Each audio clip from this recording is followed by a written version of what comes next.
믿음 좋은 성도이자 기업인인 한 분을 소개하면서 오늘 말씀을 전하고자 합니다. 소개할 사람은 미용학원 권홍 아카데미 원장이면서 권홍 헤어라는 미용 체인의 사장인 권홍 집사님입니다. 성함 때문에 헷갈릴 수 있는데 남자 집사님입니다. 이 집사님은 미용을 하면서도 신앙적인 삶을 살려고 노력하는 분입니다. 성공하기 전에 과거에 성공하기 전 영국 비달사순에서 공부할 때 알게 된 여학생이 있었습니다. 이 여학생의 남편은 서울에서 유명한 미용실을 운영을 했고 또 젊은 나이에 많은 돈을 벌고 자녀도 낳고 안정된 가정 생활을 누리고 있었습니다. 그 여학생이 이 남편을 소개해서 좋은 인상을 나누고 서로 이제 형 동생으로 부르는 사이가 됐습니다. 한국에 돌아와서도 동종업계 사람이라서 둘은 서로 자주 만났다라고 합니다. 그런데 이 동생은 결정적으로는 하나님을 믿지 않는 사람이었습니다. 신앙이 없다 보니까 마음을 의지할 때가 없었습니다. 어느 날 그 동생이 자신에게 심각한 표정으로 물었다고 합니다. 형은 돈도 없고 결혼도 하지 않았는데 이상하게 만나보면은 늘 당당하고 긍정적이고 행복해 보여. 형이 신앙을 갖고 있어서 그런 것 같아. 형이 믿는 하나님을 나한테도 이야기해 줄 수 있어? 라고 그 동생이 물어본 것이죠. 그런데 이 권홍 집사님은 그에게 선뜻 교회에 나가자라고 말하기가 어려웠습니다. 이유는 예수님을 따르는 것이 결코 쉽지가 않고 또 포기해야 할 것이 너무나도 많은데 이 동생은 가진 재산도 많고 안정적인 가정을 보면은 힘들 거라고 혼자서 짐작을 한 것이었죠. 그래서 그렇게 하자라고 말만 하고 그 상황을 그냥 넘어갔다라고 합니다. 시간이 흘러서 그 동생이 자신을 또 집으로 초대를 하였습니다. 많은 이야기를 나누다가 동생이 또 예수님에 대한 이야기를 해달라고 하였습니다. 이에 이 권홍 집사님은 아니 믿지도 않을 거면서 왜 자꾸 얘기를 해달라고 하냐라고 얘기를 했다고 합니다. 이에 이 동생 부부는 예수님에 대해 계속 알아가고자 하는 그 자신들의 이야기를 말하는데 그때 이제 이 권홍 집사님은 하나님께서 이 가정을 사랑하시는구나라는 것을 알게 되었다라고 합니다. 그래서 예수 그리스도를 전하고 그들이 얼마 지나지 않아서 곧 영접하고 열심을 다해 신앙생활하는 부부로 변했다고 합니다. 제가 이 이야기를 접하면서 제가 어떤 생각이 들었냐면은 아니 요즘 전도가 힘드시는데 교회로 오겠다고 하는 사람을 성도가 발로 걷어차버리네라는 그런 생각을 해봤습니다. 우리는 때로 내가 전도하고 싶은 대상만 VIP를 삼곤 합니다. 하지만 내가 생각할 때 이 사람이 가진 게 많아서 너무 화목해서 너무 똑똑해서 전도하지 않으면은 누가 그 사람을 전도할 수 있을까요? 하나님은 그런 이들 또한 동일하게 사랑하심을 믿고 우리가 전도해야 하는 것입니다. 오늘 이와 비슷한 이야기가 성경에도 등장을 합니다. 누구냐면은 선지자 요나 이야기입니다. 오늘 이 선지자 요나 이야기를 통해서 하나님의 마음이 과연 어디에 있는지, 하나님의 관심이 어디에 있는지 우리 모든 성도님들이 분명히 알기를 원합니다. 그리고 하나님의 마음이 있는 곳에 우리의 마음과 관심을 모아서 하나님의 뜻을 이룰 수 있는 모든 성도님들 되기를 주님의 이름으로 축복합니다. 그렇다면 하나님의 마음과 하나님의 관심은 어디에 있을까요? 첫 번째로 하나님의 마음은 기도하는 곳에 있습니다. 너무나 당연한 얘기지만 하나님의 마음은 기도하는 곳에 있습니다. 요나는 아수르의 큰 성 니느웨에 가서 심판의 말씀을 전하라는 하나님의 말씀을 들은 후에 이동하였습니다. 니느웨로 가기 위해서는 육지 길을 따라서 가면 되는 것인데 요나는 내려가서 항구 도시였던 요빠에 이릅니다. 당시 고대 근동 사람들에게 땅 끝은 어디였냐면은 저 멀리 있는 유럽 땅 저 끝에 있는 스페인 다시스로 가기 위해서 요나가 요바로 내려갔다는 것이죠. 니느웨도 상당히 먼 거리입니다. 그런데 이 다시스는 거리상으로는 니느웨보다 4배에서 5배 정도 더 먼 곳이었고 방향 또한 서로가 동쪽과 서쪽이라서 아주 정반대였습니다. 그러니까 요나의 도망치려고 하는 속셈이 그의 행동을 통해서 잘 드러나 보입니다. 요나는 다시스로 향하는 배에서도 배의 가장 아래로 들어갔습니다. 욥바로 내려간 일 그리고 또 배의 가장 아래로 내려간 일은 모두가 요나가 하나님께로부터 피하려고 숨고자 한 행동들입니다. 그러나 그가 피한다고 숨는다라고 해서 하나님으로부터 그가 벗어날 수는 없습니다.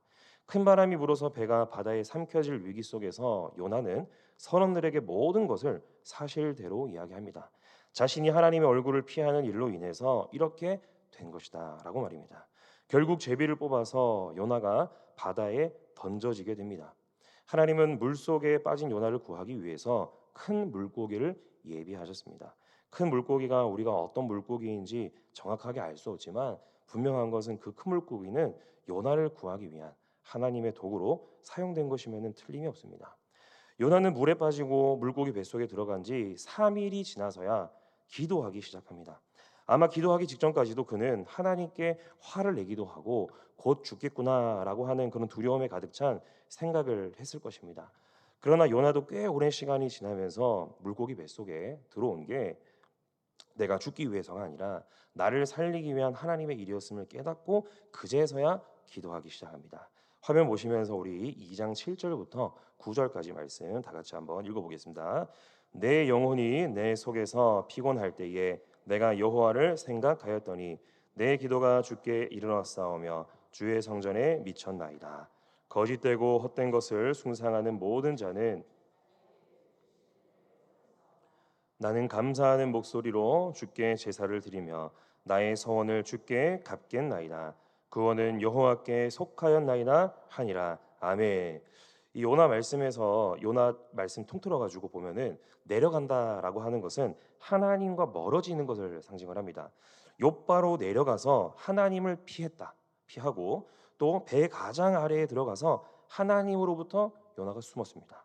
아마 그는 그때마다 기도하긴 했을 것입니다. 그러나 우리가 알아야 할 것은 기도가 우리의 생각이 담긴 기도를 하는 게 아니라 하나님의 편에서 맞는 기도, 하나님의 뜻이 일치할 때의 기도를 하나님께서 들으신다라는 것입니다. 요나는 그제서야 사명을 주신 하나님께 용서를 구하며 다시 한 번 더 사명을 주실 때에 내가 헌신하겠노라라고 다짐을 합니다.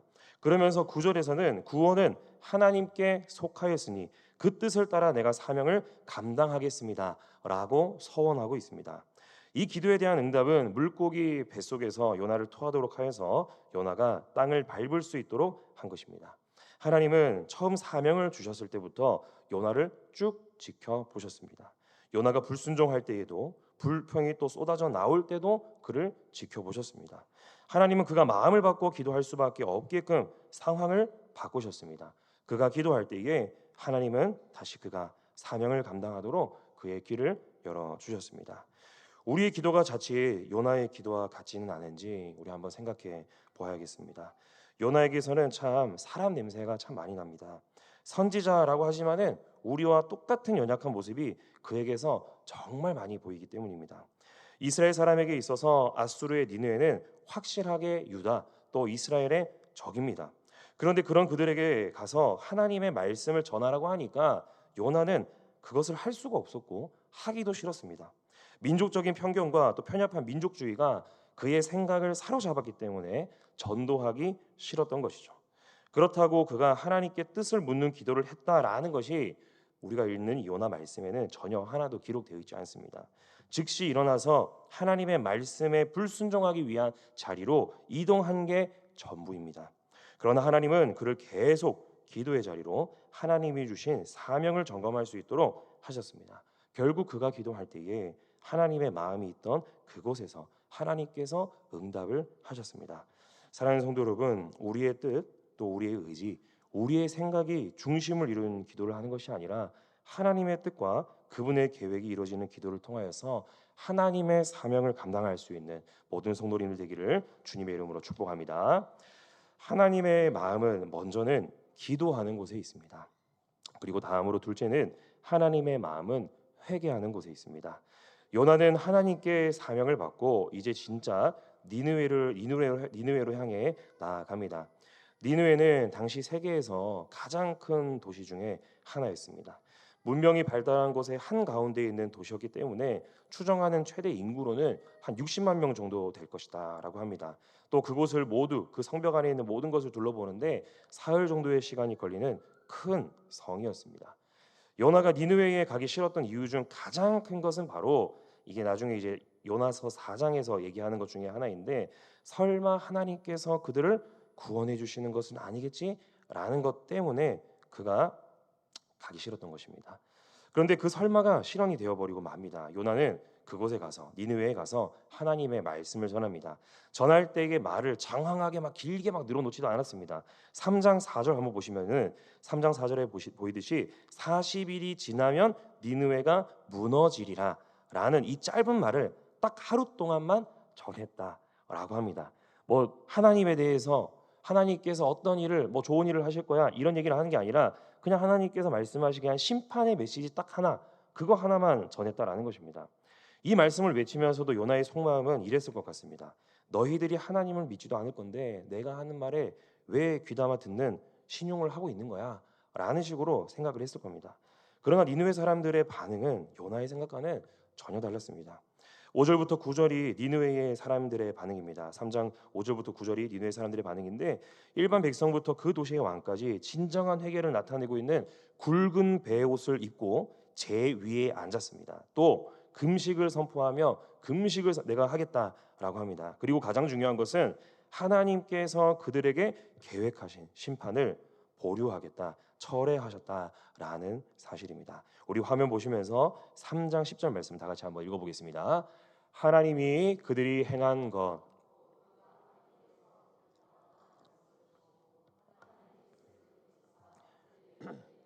말씀하신 재앙을 내리지 아니하시니라. 아멘.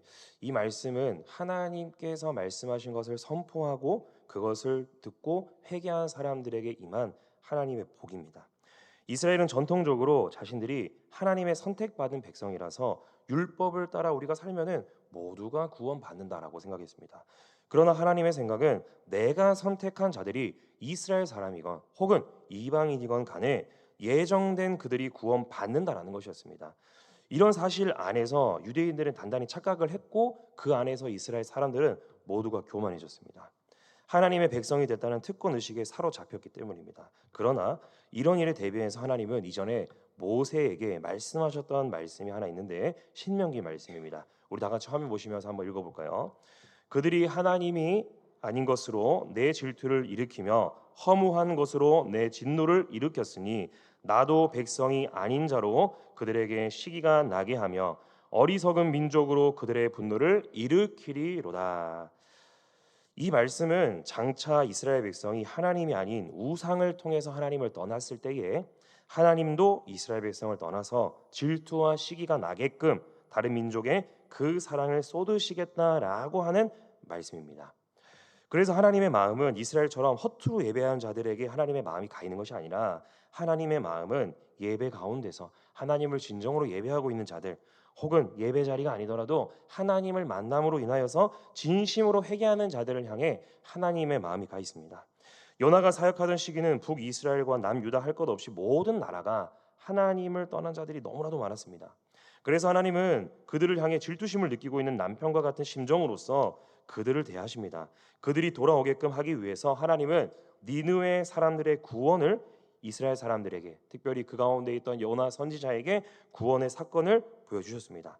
우리도 하나님께 간절히 기도했을 때에 또한 우리가 하나님을 처음에 믿는다라고 했을 때 철저히 하나님께 무릎 꿇고 하나님을 만났을 때에 하나님과 같은 생각, 하나님과 같은 마음이 우리 가운데에 있었을 거다라는 것을 여러분들 다 기억하실 것입니다.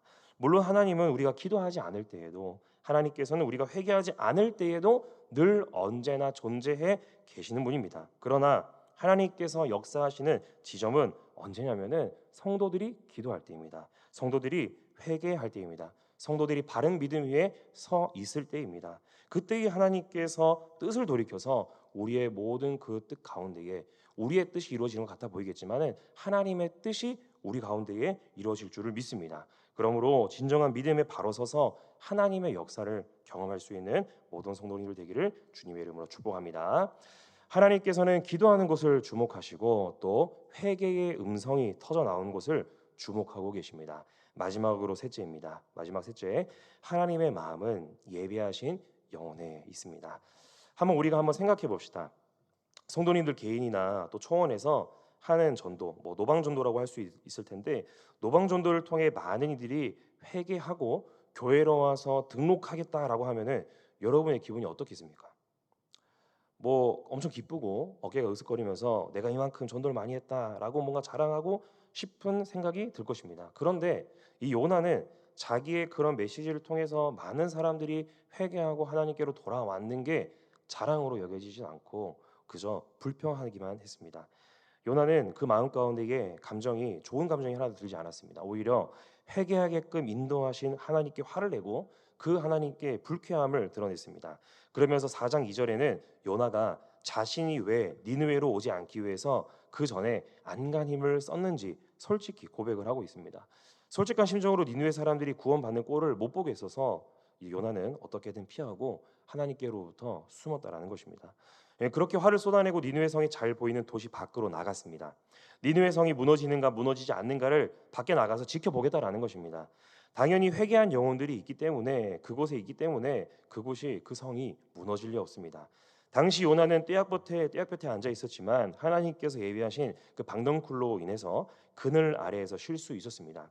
그러나 하루가 지나서 하나님께서 예비하신 벌레와 동풍으로 인해서 그늘이 사라지고 요나가 기진맥진할 위기에 처하게끔 하나님께서 예비하셨습니다. 그래서 요나는 자기 뜻대로 되는 게 없으니까 이제 그냥 하나님께 목숨을 거둬 달라라는 식으로까지 불평을 하기 시작을 합니다. 그에 대한 하나님의 응답이 기록됐는데 4장 10절 11절 말씀을 우리 다 같이 한번 읽어보겠습니다. 여호와께서 이르시되 내가 수고도 아니하였고 재배도 아니하였고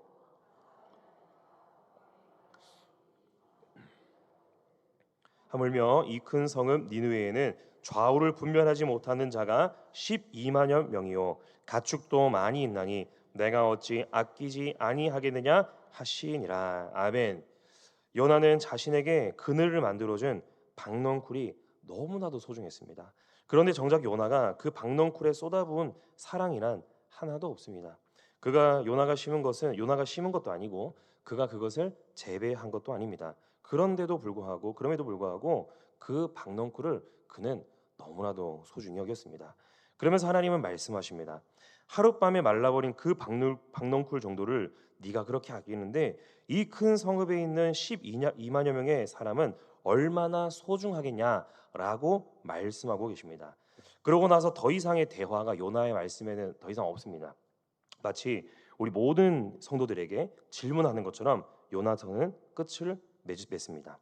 하나님의 마음과 관심은 이 요나 말씀을 통해서 우리가 알 수 있는 것은 하나님의 마음은 하나님의 관심은 어디에 있을까요?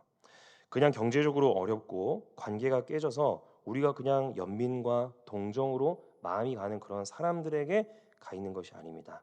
어디에 가 있는 것이냐면은 하나님께서 예비하신 영혼인데 아무도 전도하지 않고 있는 그들을 보시면서 하나님은 주목하고 계신다라는 사실입니다.